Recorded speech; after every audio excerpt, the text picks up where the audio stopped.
तो एक बार फिर से स्वागत है आपका आप ही के चैनल पर, जहां हम राजनीतिक पार्टी ज्वाइन करने के बाद नए राजनेताओं के जीवन में आ रहे समस्याओं पर चर्चा कर रहे थे और उन अद्भुत रणनीतियों को समझने का प्रयास कर रहे थे जिसका इस्तेमाल हर दौर में राजनेताओं द्वारा किया जाता रहा है। आप सभी नए राजनेता जो राजनीति में आ चुके हैं या आना चाहते हैं और राजनीति में आकर एक सांसद विधायक के तौर पर अपने देश की, अपने राज्य की सेवा करना चाहते हैं, उनके सामने जो सबसे बड़ी चुनौती आती है वो है राजनीतिक पार्टी में खुद को कैसे तेजी से ऊपर ले जाएं। और जैसा कि आप सभी जानते हैं कि आपके राजनीतिक जीवन में आने वाली चुनौतियों को समझना और उसे समाधान तक ले जाना ही हमारे चैनल का एकमात्र लक्ष्य है। तो इसी क्रम में हमने पिछली वीडियो में चर्चा की थी राजनीतिक पार्टी में तेजी से आगे बढ़ने की रणनीतियों पर, जिसमें दो महत्वपूर्ण रणनीतियों पर चर्चा पिछले वीडियो में की गई थी और बाकी के बचे दो रणनीतियों पर चर्चा हम आज की वीडियो में करने जा रहे हैं। तो जिन्होंने पिछली वीडियो नहीं देखी वो इसे जाकर देख सकते हैं, लिंक नीचे डिस्क्रिप्शन बॉक्स में मिल जाएगा।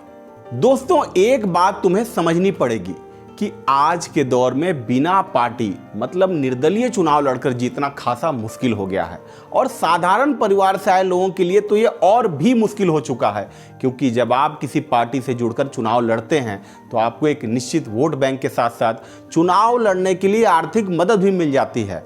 हालांकि पार्टी की तरफ से आपको आर्थिक मदद कितनी मिल पाएगी इसके कुछ मापदंड भी होते हैं, जिसकी चर्चा हम कभी और करेंगे। पर अभी के लिए इतना समझ लो कि आप किसी राजनीतिक पार्टी के साथ ही अपने सपनों को ज़्यादा तेजी से पूरा कर सकते हो। और यदि आपको ऐसा करना है तो वो कूटनीतियाँ भी सीखनी होंगी जो आपको उस पार्टी में तेजी से आगे लेकर जाएं और धीरे धीरे उस पार्टी में आपका कद ऐसा हो जाए कि पार्टी के लिए आप मुख्य किरदार बन जाएं। तो चलिए आपके इन्हीं सारे सवालों के जवाब के साथ शुरू करते हैं आज की यात्रा और समझते हैं उन दो कूटनीतियों को जिसके इस्तेमाल से आप किसी भी पार्टी में कुछ समय में ही निखर कर लोगों के सामने आ सकते हैं और राजनीति में अपनी एक अलग पहचान भी बना सकते हैं।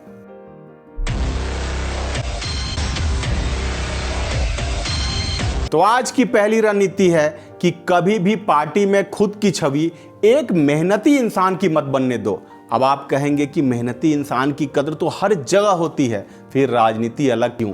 दोस्तों, राजनीति में हर वो चीज महत्व रखती है जो आपको भीड़ से अलग करती है और राजनीतिक पार्टी में आपको कई ऐसे लोग आसानी से दिख जाएंगे जो काफ़ी मेहनती हैं, पर उन्हें कितनी राजनीतिक तरक्की मिल पाती है ये किसी से छुपा नहीं है। इसलिए राजनीतिक पार्टी में अपनी मेहनती छवि बनने के बजाय प्रतिभाशाली की बनाओ। हो सकता है कि पार्टी द्वारा दिए गए किसी काम को करने में आपको काफ़ी मेहनत लगी हो, पर लोगों को यह बताने से बचो कि आपने उस काम को करने में कितनी कड़ी मेहनत की है। पार्टी में अपने आसपास मौजूद लोगों को हमेशा यह एहसास कराओ कि आप किसी काम को कितनी आसानी से कर लेते हैं, क्योंकि यही चीज़ लोगों को हैरान भी करेगी और आपको चर्चा का विषय भी बनाएगी। दोस्तों, हमेशा याद रखना कि यदि राजनीतिक पार्टी में तेजी से आगे बढ़ना है तो कभी भी ज़्यादा मेहनत करते हुए मत दिखो और लोगों को हमेशा ये एहसास कराओ कि आपकी प्रतिभा कितनी सहजता के साथ प्रवाहित हो रही है। अब दूसरी रणनीति जिसे लेकर हम अक्सर लापरवाह रहते हैं, खासकर राजनीति की शुरुआत में, और वो है हमारी ब्रांडिंग। दोस्तों, एक बात हमेशा याद रखना कि आप चाहे जिस भी राजनीतिक पार्टी में हो, आपका मूल्यांकन हमेशा उस पार्टी में इस आधार पर किया जाता है कि आप कैसे दिखते हो, न कि इस आधार पर कि आप वास्तव में कैसे हो। हम में से कई लोगों को ये लगता है कि राजनीति में जब थोड़ी तरक्की मिल जाएगी तब अपनी ब्रांडिंग कर लेंगे, पर यही हम चूक कर जाते हैं, क्योंकि शुरुआत में हमारी जो छवि 5 लोगों के सामने बनती है वही बाद में आगे बढ़ती चली जाती है। दोस्तों, यहाँ मैं जिस ब्रांडिंग की बात कर रहा हूँ उसके अर्थ को समझो। मैं पब्लिक के बीच आपके ब्रांडिंग की बात नहीं कर रहा हूँ जिसे आप बाद में सोशल मीडिया या अन्य माध्यमों से बेहतर बना सकते हैं। मैं बात कर रहा हूँ राजनीतिक पार्टी के अंदर बनने वाली आपकी उस छवि की जिसे बदल पाना आपके लिए खासा मुश्किल हो जाएगा। इसलिए राजनीति की शुरुआत से ही अपनी छवि को इस तरह से बनाओ कि विजिटिंग कार्ड की तरह वो आपका एक ठोस परिचय दे। दोस्तों, राजनीति की शुरुआत में अपनी प्रतिष्ठा की रक्षा एक कीमती खजाने की तरह करो।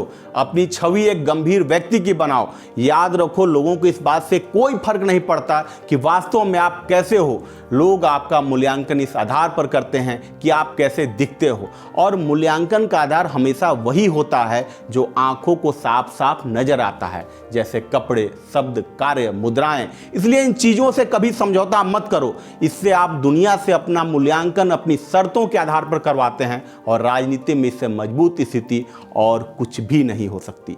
तो चलिए साथियों, आज के लिए इतना ही। अब मिलते हैं अपने अगले वीडियो में राजनीतिक पार्टी में आगे बढ़ने की उस तीसरी रणनीति के साथ, जिसे हम कह सकते हैं कि बड़े राजनेताओं के करीबी कैसे बने, क्योंकि ये राजनीतिक पार्टी में आगे बढ़ने की सबसे अहम कड़ी होती है, क्योंकि इससे आपको मौके भी मिलते हैं और राजनीतिक तरक्की भी मिलती है। तो जुड़े रहिए हमारे चैनल के साथ और इंतजार कीजिए हमारे इस अगले वीडियो का। तब तक के लिए नमस्कार, धन्यवाद।